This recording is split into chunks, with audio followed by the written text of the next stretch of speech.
Hello everyone, Jason with Innovations Technology Group here today, and today we watched the Apple Peak Performance event that Apple put on that you were able to watch live streamed right off of apple.com, and they talked about quite a few things, and I'm going to highlight just a few of them here in this video. So starting off with, they did talk about Apple TV Plus and some of the items that movies that they have upcoming and some of the actors that played in it. They showed Macbeth with Denzel Washington and some other actors. It looks like a really good lineup. I really need to get into some of my Apple TV Plus. I do have an Apple TV Plus subscription, but I typically don't watch Apple TV Plus. I'm busy in something like HBO Max or Netflix or even YouTube TV. But I definitely need to go check it out. I have watched some of the Ted Lasso series on there. It is really funny. I did watch other series that they have out there, The Morning Show, things like that. But I definitely need to go check it out so I can watch some more of their stuff on Apple TV Plus. I really feel like they got a lot of good content out there. So next they talked about that there are two new colors coming to the iPhone. And one of those is green, and well, actually both of them are green. They're just different shades or different colors of green. Of course, I'm all for about personalizing your phones and having the different colors. I think are neat for the most part. But in this day and age, people put case covers on their phones, right? Now, I took this one off because, of course, I have the blue version, and I like my blue version. But for the most part, it sits in my case. So being in the case, you don't really get to see the blue except for up here in the camera. Now, I know you'll say, people out there will say, Jason, they make clear cases, and I've had the clear cases, but this is an actual Apple MagSafe case because I do have a MagSafe charger that I'll use from time to time. In fact, I don't remember when the last time I plugged an actual charger into the phone. Between using MagSafe and Qi charging, that's how I charge my phone typically. Now, I have run with it a few times without the case on it, but the issue is that when you're talking about a phone that's over $1,000, you want to protect it a little bit. Now, granted, this is not an OtterBox case or any of those, more life-proof type cases that conceal the entire phone, but I mean, it does offer minimal protection, at least to keep the scratches off the back. And if it does hit the ground, maybe it'll hit with the lip a little bit and not crack the screen. I don't know. How do you guys feel about that? I mean, do you run without a case on your iPhone if you're an iPhone user? Or even if you are an Android user, like with the Samsung S22 or the Note 10 or the Note 20, any of these. I ran with cases on my Note 20, my Note 10 Plus.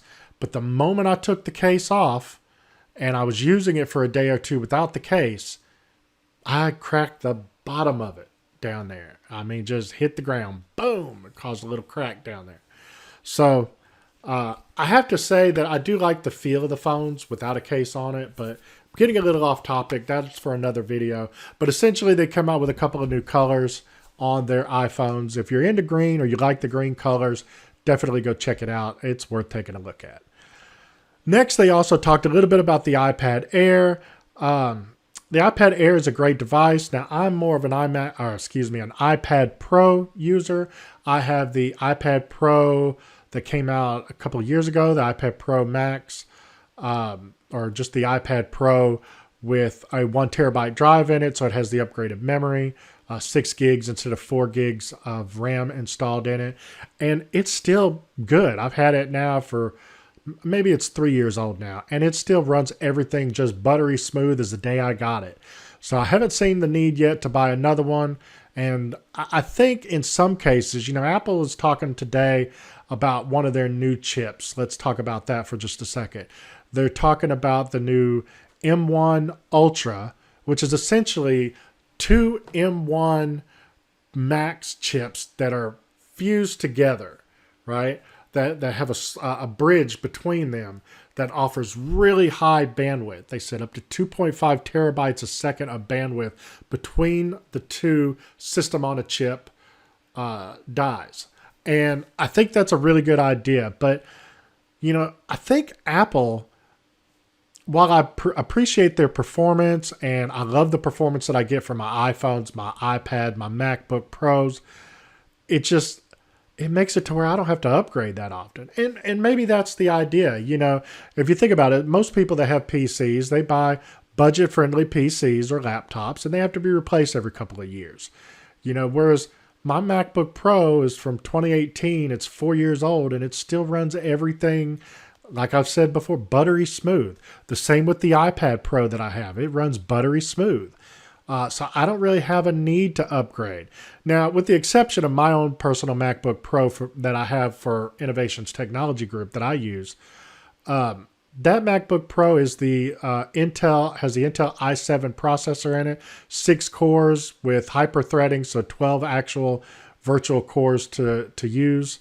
I have no reason to necessarily upgrade it with the exception of going to an M1 chip. Which I'm not ready to do that yet. I still probably have another couple of years. So even with that device, I bought it in 2018. It will be 4 years old this year, and I still got another couple of years with it. So a lot of people will say, Jason, I look at Apple, but they're so overpriced.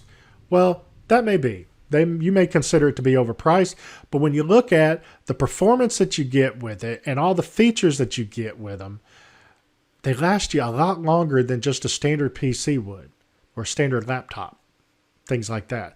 I mean, you look at the M1 Pro or the M1 Max that's out now that you can get with the MacBook Pro, I believe. I could buy that today, and that would be my machine for probably the next 6 or 7 years.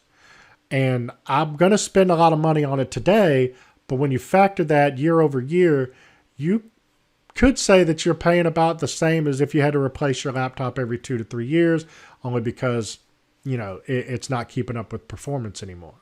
But all that being said, in a lot of cases, some people buy their laptops, whether it's Windows or Mac, and they keep them for 10 years. And that's great. I was real excited to hear about the new Mac Studio. Now, the Mac Studio is something that they also announced today, and I could see myself owning one of those. Now, I might not be able to keep the Mac Studio with the M1 Ultra in it because they said that price starts at $4,000. But I definitely could see myself getting the Mac Studio that starts at $2,000 that does not have the M1 Ultra in it. And I could see that being my primary machine for a while. Now, currently I'm running on a Asus ZenBook Pro Duo. That's what I'm recording this video on. That's what I edit my videos on. I also have the MacBook Pro that I talked about, but the Asus ZenBook Pro Duo has the Core i9 chip in it with Intel that provides me with a lot of power and a lot of flexibility for some of the development that I do on this laptop. But the Mac Studio it looks beautiful. It's small. I love small, compact designs like that. It looks like the Mac Mini, only just a bit taller. The other thing that I noticed about it too is that it's got a lot of USB-C ports or Thunderbolt 4 ports.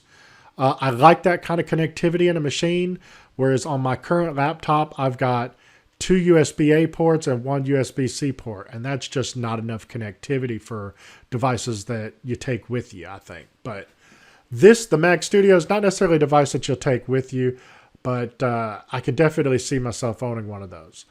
And if I did own one of those, I'd want to get the 3 Mac Studio monitors, 5K Retina displays that came out. So these new Retina displays are made to be used with the Mac Studio, but they can be used also with the MacBook Pros and other devices. It connects via your Thunderbolt 4 port, and it looks beautiful. Now, it does have some options for how you want to mount it, and so the Mac Studio monitor starts at $15.99, which is a lot of money for a monitor. It's 27-inch viewable screen. That's a lot of money for a monitor, but it does have the cameras, speakers, has, I believe they said, the A13 chip built into it. I was really kind of hoping that with that A13 chip that it would, and I don't know it's charging on my, I was looking for my Apple Pencil. I was hoping that they would announce that the Apple Pencil would work specifically on that screen. Now, I don't mean to say that I wish it was a touch screen, which I do, but maybe to provide some Apple Pencil love for the Mac Studio monitor. What do you guys think? I've been excited. I think the next Mac that I'll buy will be one that they maybe provide a touchscreen for.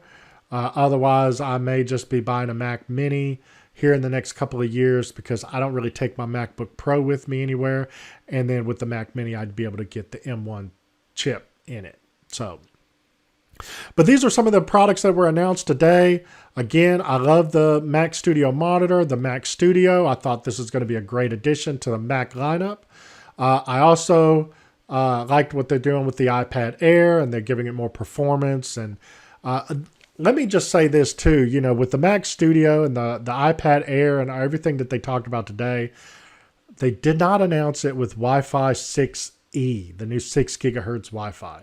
They did announce them both. I have Wi-Fi 6 built into them, but I really kind of wish they'd have gone with the 6E so that I could get maybe a device that will have that, seeing as that's going to kind of be the new standard going forward. Wi-Fi 7 is still a couple of years away, but we'll see. Maybe in in September when they announce the new iPhones, maybe the new iPhones will have the Wi-Fi 6E built into it, as I believe some of the other devices, Android devices out there, are already starting to come with it. Anyway, that's my sort of wrap up and commentary on today's Apple event. What did you guys think about the Mac Studio? Were you excited about it? Is it something that you would consider buying? Do you just think Apple is crazy for providing something so high priced and out of this world that most users can't afford? I'm kind of with you a little bit on some of those things, but leave that comment in the comment section below. Let me know what you think. And if you saw something in today's video with the Apple event that you'd like to comment on, definitely do that. I'd like to hear your comments just overall about the event, but more specifically about what you think about the Mac Studio and the Mac Studio display, the 5K Retina. So that's going to do it for today's episode. I appreciate you guys watching to the end of the video. If you get a chance and you like this video, please click the like button. Consider subscribing if you haven't already. I appreciate you. I thank you again for watching to the end of the video, and we'll talk to you soon. Make it a wonderful day. Bye now.